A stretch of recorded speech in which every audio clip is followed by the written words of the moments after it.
আমি যেটা বলছি সেটা হলো এই যে যারা দোকানপাটে বসে আছেন, আপনার একটু লজ্জা হয় না কেন? আপনার একটু শরম হয় না কেন? আপনার একটু হায়া হয় না কেন?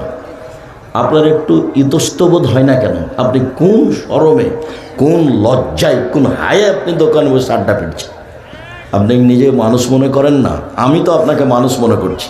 আপনি কেন নিজেকে কুকুর সিরিয়াল মনে করছেন, গরু ছাগল মনে করছেন? আমি তো বলছি আপনি মানুষ, তা আপনি পশু প্রাণীর মতো মনে করছেন কেন নিজেকে? আল্লাহ বলছেন, বুঝে না ওরা, অন্তর আছে বুঝে না, দেখেও দেখে না ওরা, চক্ষু আছে দেখে না, শোনেও শোনে না ওরা, কান আছে শোনে না। উলাইকা কাল আনাম, তারা পশু প্রাণীর মতো, তারা গরু ছাগলের মতো, তারা কুকুর শ্রীগুলের মতো, বালহ মাজাল, বরং তার চেয়ে খারাপ। আপনি কোনটা?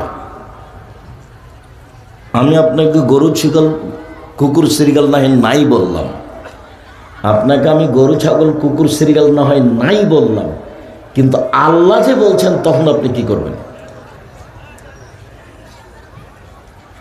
আর এইটা তো রংপুর অন্তর্গত নাকি? নীলফামারী রংপুর অন্তর্গত। আমি যখন রংপুর দিনাজপুরে কোনো এক জেলায়, বৃহত্তর রংপুর বৃহত্তর দিনাজপুরে আসি, তখন কথার ফাঁকে একটা কথা থাকে। এইসব ছেলে যারা বসে থাকে তাদেরকে বলি, দেখো, হ্যাঁ, রংপুর, লালমনিরহাট, নীলফামারী, কুড়িগ্রাম, পঞ্চগড়, ঠাকুরগাঁ, গাইবান্ধা, জয়পুরহাট, বগুড়া, এইসব ডিস্ট্রিক্টে তিনটে জিনিস বেশি খারাপ।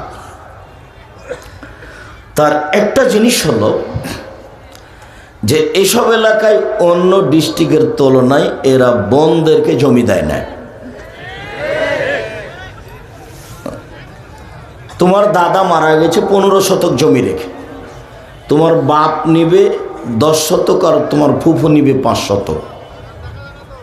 তোমার বাপ আর ফুফু দুজন মানুষ, তোমার বাপ নিবে সকালে আর তোমার ফুফু নিবে বিকালে, এটা তো প্রমাণ করা যাবে না।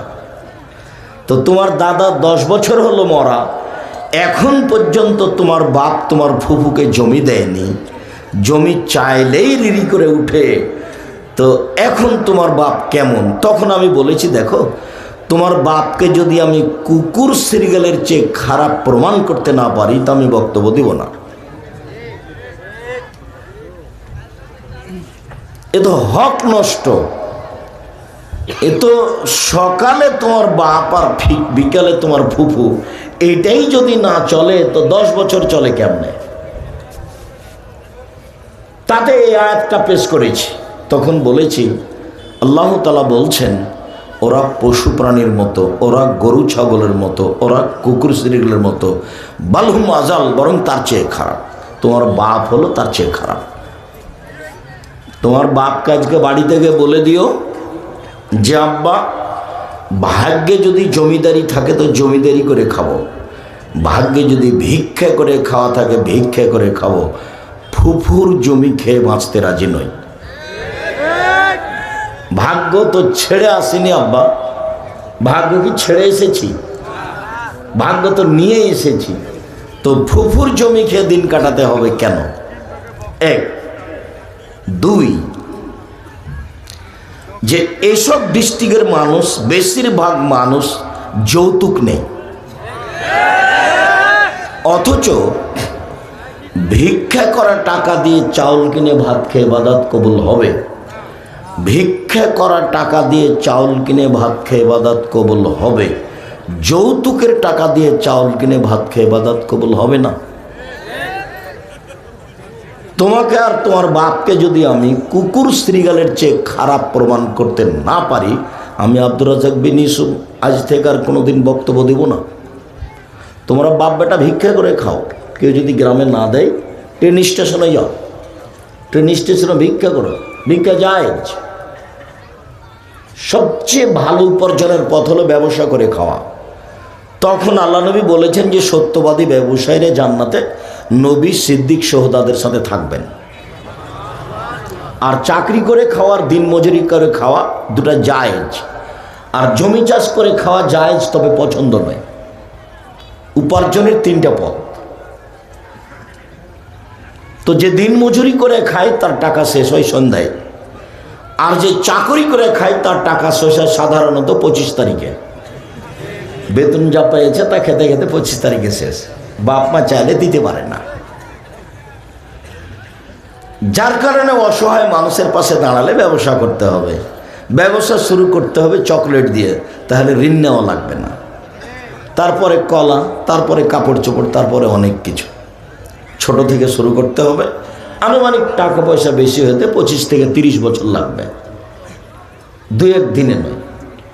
আর ঋণ নিয়ে ব্যবসা করেছে যে বা বাড়ি গাড়ি করেছে যে, সে ভুল করেছে। তার মতো বোকা মানুষ সমাজে কেউ নেই। আপনি যে ঋণ করে ব্যাংক থেকে টাকা নিয়ে এসে বাড়ি করলেন, ছেলে মেয়ে বউ ভালোভাবে আছে, তো আপনার যে জানাজা হবে না, জাহান্নাম জান্নাত পরে, জানাজাই নেই, তো এটা আপনি কি করলেন? আল্লাহর নবী সলাতে সালাম ফিরার পূর্বে একটা দোয়া পড়তেন। এই দোয়া না পড়ে তিনি সালাম ফিরতেন না। সেই দোয়ার শেষ বাক্য হচ্ছে আউযু বিকা মিনাল মা'সামি ওয়াল মাগরাম। তোমার কাছে বাঁচতে চাই বড় পাপ হতে, তোমার কাছে বাঁচতে চাই ঋণ কর্য হতে, তোমার কাছে বাঁচতে চাই বড় পাপ হতে, তোমার কাছে বাঁচতে চাই ঋণ কর্য হতে, তোমার কাছে বাঁচতে চাই বড় পাপ হতে, তোমার কাছে বাঁচতে চাই ঋণ কর্য হতে। আল্লাহর নবী এই কথা না বলে সালাম ফিরতেন না। পুরো জীবন এভাবে তিনি বলেছেন। আর আপনি স্বইচ্ছায় আগ্রহ সহকারে দরখাস্ত করে ঋণ নিয়েছেন। কি হলো এটা? আপনার কাছে কি বিদ্যা আছে? কে আপনাকে এটা শিখালো? আপনার তো জানাজাই হবে না। জানাজা করে দিচ্ছে, ওটা তো সমাজের মানুষের বোকামি। আপনি আমাকে দিয়ে জানাজা করান তো দেখি। আপনার বড় নেতা যদি আমাকে কালকে বলে, আব্দুর রাজ্জাক সাহেব, আপনার প্রতিষ্ঠান চালানোর বাকি জীবন জিম্মেদারি নিলাম, আপনি আমার বাপের জানাজা করিয়ে দিন, সম্ভব নয়। তাহলে তোমার টাকা পয়সা আমার পয়সা আমি দিব, তোমার বাপের টাকা নিয়ে আমাকে কিছু করতে হবে এই হিসাব আমি করিনি, ওই পাতা আমি পড়ি না। শুনুন, আগামীকাল সন্ধ্যা হতে হতে 24 ঘন্টার মধ্যে সাইকেল হোক, মোটর সাইকেল হোক, টাকা হোক, খাটখাটলা হোক, চৌকি বাক্সা হোক, সব ফেরত দিতে হবে 24 ঘন্টায়। কাপুরুষ বাপ বেটা কাপুরুষের মতো কাপুরুষে দিন কাটাও, ভিক্ষা করে খাও। কেউ ভিক্ষা যদি না দেয় ঢাকা চলে যাও, ট্রেন স্টেশনে ভিক্ষা করবা। তোমার বাপের মুখের দিকে দেখো, মুখখান দেখো কালো হয়ে গেছে। টাকা নেবে কেন? যৌতুকের টাকা নেবেন কেন? কাজ করে খেতে পারেন না, কেন টাকা নেবেন? কাজ করে খাবেন। আপনি কাজ করবেন মানুষের বাড়িতে, আপনার ছেলে কাজ করবে। ভিক্ষা করবেন কেন? ভিক্ষা করা জায়েজ, পছন্দ নয়। ভিক্ষা করা জায়েজ, ও পছন্দ কাজ নয়। ব্যবসা করে খাবেন, দিন মজুরি করে খাবেন, সহজ পথ।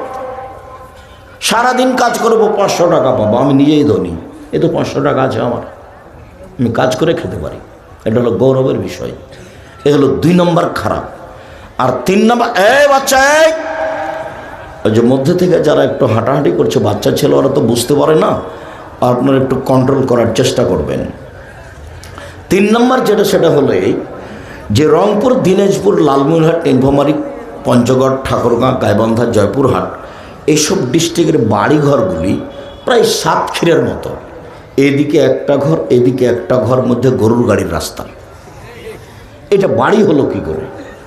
আপনি সালাম দিবেন কোথায়, কিভাবে ঢুকবেন?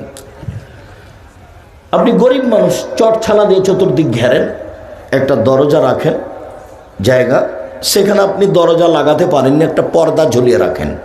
আপনার স্ত্রী যখন রাতে ঘুমাতে যাবে, তখন এই পর্দার নিচে বিসমিল্লাহ বলে একটা খড়কুটা রেখে দিবে।